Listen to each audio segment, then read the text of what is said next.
Two dudes build choppers. Da-da-da-da-da.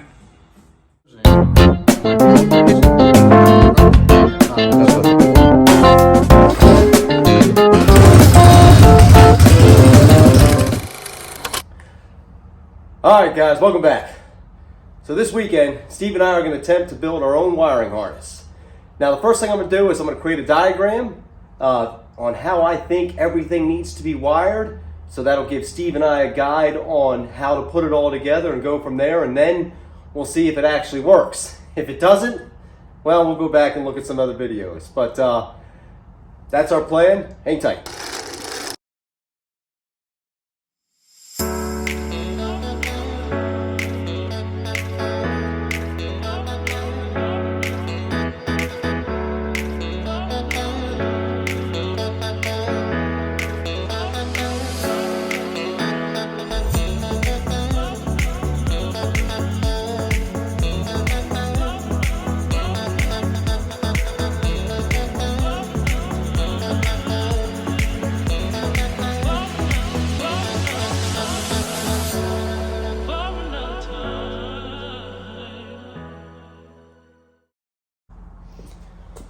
Alright, so here's my finished wiring diagram. Red is obviously positive, green for some reason is negative, not black. I don't know. I used what I had and then realized I had black. But so the first thing I'm going to do is I'm going to take a 14 gauge wire and I'm going to run a 14 gauge wire to a fusible link. Okay, a 20 amp fusible link, and then to my key switch. My key switch is a three-way position key switch, so it's when it's off, obviously there's no power running past it. The first turn is going to provide power to my coils, my regulator, to my the stator, rectifier, and then on the second turn, that we're going to use to provide power to our lights instead of using a switch, so we can keep it really minimal. Now from there, it's going to go to an on and off switch. So it's a kill switch to turn my coils on and off should I need to do that. And then from there to my coils, it splits, because right now I'm still using the two coil system, it splits to each coil. And then from the coils is your negative. And you have one negative wire going to your points, which is, your points, we have a points not electronic. It already has the two wires coming out of it. And from the other coil, another negative wire going to that points. Then it splits, it's a two-way splitter that runs to the condenser, okay? And now, I don't know if you need this ground, but I'm real funny about ground, so I added another ground back to the battery. Now, again, back to the key, then it's going to go to our regulator. And after it goes to the regulator, we're going to use the TC Brothers chopper wiring harness kit. And that's this piece right here, the three ends here. And it's a plug-in system, it's really simple. And that'll connect directly to our regulator, our stator, and our rectifier. And then from the rectifier, I'm going to ground back to the battery. So that should be providing power to all of my the coils, the regulator, the stator, everything that I need, and then providing the proper negative back to the points. The only thing that we still have to do today is get on top dead center and then make sure our timing is correct. And then we can go from there. So that's the plan. All right, Let's guys, see how this works. Here is a better view of my little mapping system in case you need to see that. Pause it, screenshot it, or tell me I did it wrong. Doesn't matter. All right, guys, while Steve's jamming out, on my board, I labeled what the coils are: condenser, rectifier, regulator. I'm just going to show you what they are on the floor, just in case you're like us and haven't done this a billion times. Obviously, these are our coils here. Right now, we're still using the two until we switch to the single Honda 650 coil. There is our condenser, which you'll notice on our little map. There's our keyed switch. Now, you'll notice Steve has his also turning on his lights. So his is a three-way switch. First time it turns on, it gives power to everything. Second time it turns on, not on, but the second turn, it turns his lights on. This is our regulator, and that is our rectifier, and that is the homemade rectifier that Steve is building. And Steve, just remind us again about this rectifier, where you got it from and what the plan is with this. So I got the idea from the xs650 forum from Pamco Pete. He suggested going to a windmill company and getting a rectifier from them. Does the same thing, just converts three alternate energies into power sources into one. And it was from a company called windynation.com for $10. And show me how you wired it. And again, guys, if you don't want to do it this way, if this is too complicated, you can buy the chopper wiring, the regulator rectifier in one from TC Brothers, which is already hooked up and wired like I did in the first video. You guys can go back to the first video. This is video 2. Yeah, and it's not like it's going to save you all that much money. This was $10. You can get that for, what was that? 110. 110. Saves you $100. Saves you $100. And we're not even sure it's going to work. Yeah, that's a good point. So, but we can switch to my regulator rectifier to test it if it doesn't. If this doesn't work, I'm going that route. All right, pick yours up. Show me how you wire it, because this is you're pretty good with stuff like this. All right. So basically, in the combined unit that Chris bought from what, TC Brothers? Yeah. Has these two components. It's a regulator and a rectifier. So this is a stock regulator from the 650 that I bought. It looked okay. I haven't tested it, but the bike was running when I bought it, so, yeah, so I'm assuming it's fine. And this is the rectifier that I got from Windy Nation. Has the 3 white wires coming out. Those are the alternating current, and then there's positive and negative, blue and yellow. That I have blue and yellow because that's just the colors that I bought. I know it should be red, black, but is that what that is? Okay. All right. Right now, Steve is making sure we have enough of these. We're making them. So when those negatives split off, it has a 2 into 1, which is negative from the coil, and then it goes to the condenser, and then this one comes out and goes to your points. So we're trying to make 2 of those right now. So Steve and I are just getting everything ready, and we went ahead and set that up. So I want to share with you guys what we did here. So this is our positives. These are our negatives. This 1 negative from the coil, 1 negative from this coil. And it goes to a splitter, which is a double end, okay? One side connects to your condenser, and then your points connect to here and here.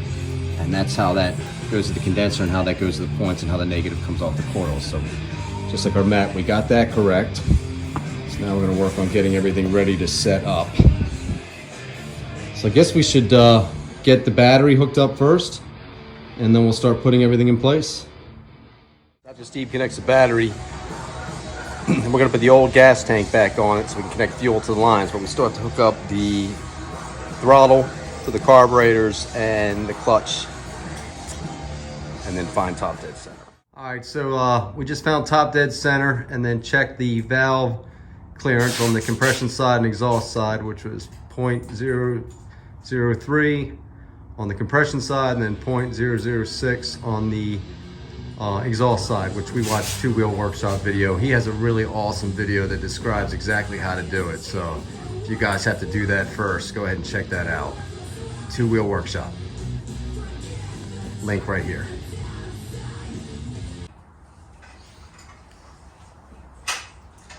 So we got everything set up, but one of the issues we're running across is when we turn Steve's motor over, his points aren't opening and closing.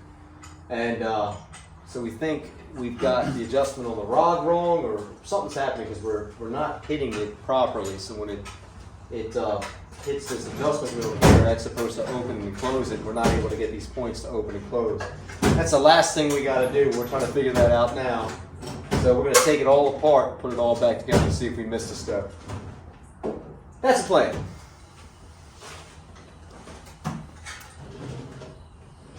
What are you looking at? What you doing?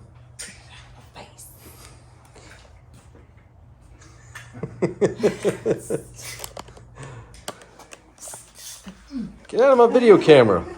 Steve and I are famous. You should stop ruining my stuff. Oh, Steve's famous. You're always behind the camera. That's a good point. Steve is the more famous one. I'm like the owl. No, I'm the Tim. He's the owl. Well, Because I've broken his bike every time I worked on it. lately he's been on. Yeah. everyone's like, hey, where's Steve at?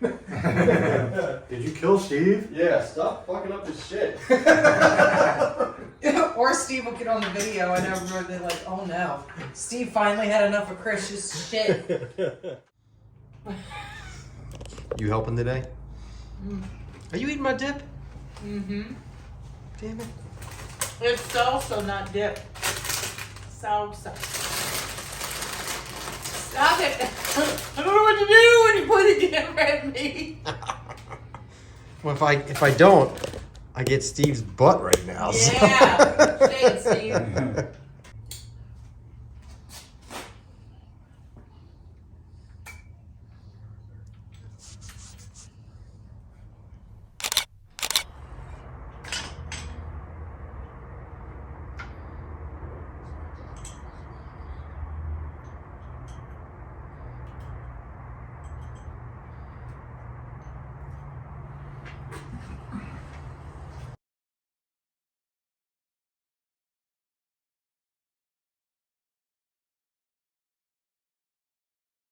So hopefully we have figured this out after tearing the motor back apart. But we realized when we set the cam chain originally that we were not as exact as we thought we were. And apparently when we were on top dead center, when the motor was on top dead center, our timing mark was not on top dead center. So we had to actually reset the cam gear and the cam chain. So we're hoping that is what was causing our issue. This is learning lesson, but hopefully we won't be making that mistake again. Kick you? Yeah.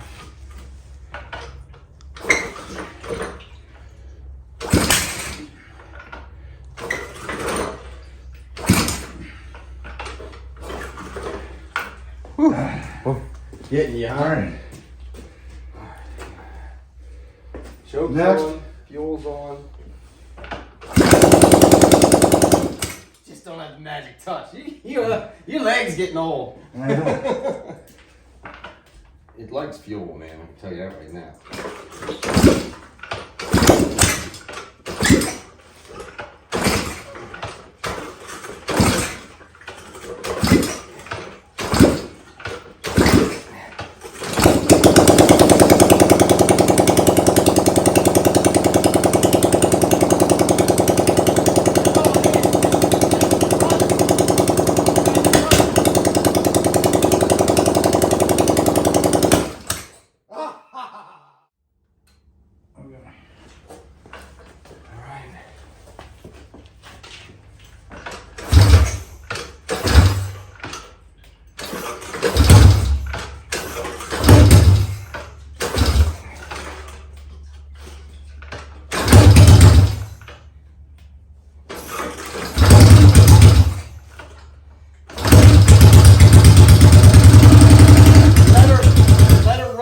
Choke for a little bit, All right.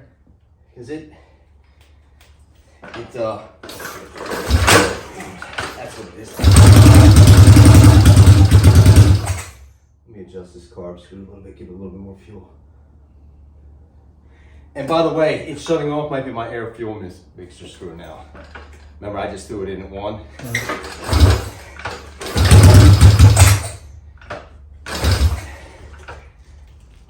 I'm gonna back that off.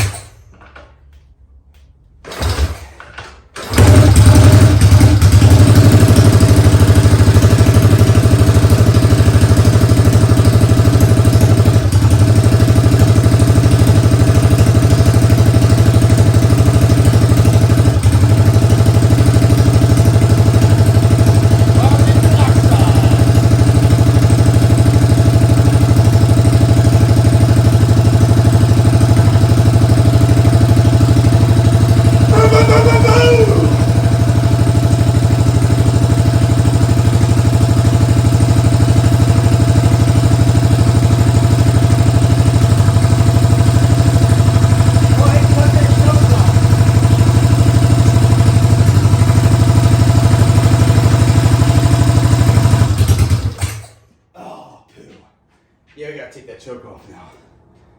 Did you cut it off? No. Oh, go ahead and cut the choke I was off. looking for the. All right, guys. Steve and I are going to keep playing with this, have some fun, but we did it. Wiring system worked. Got the motor on top dead center, the cam on top dead center, the points. Got everything gapped properly. We're ready to roll. So our plan is next week, we're going to start prefabbing our fenders, our fake oil tanks to hide all the electronics in, our seats. Battery box. Battery box. We're going to get everything ready for paint. So this week, or it might take us 2 weeks, but we'll upload those videos. But we did it. See you soon. Woo! Two dudes built choppers.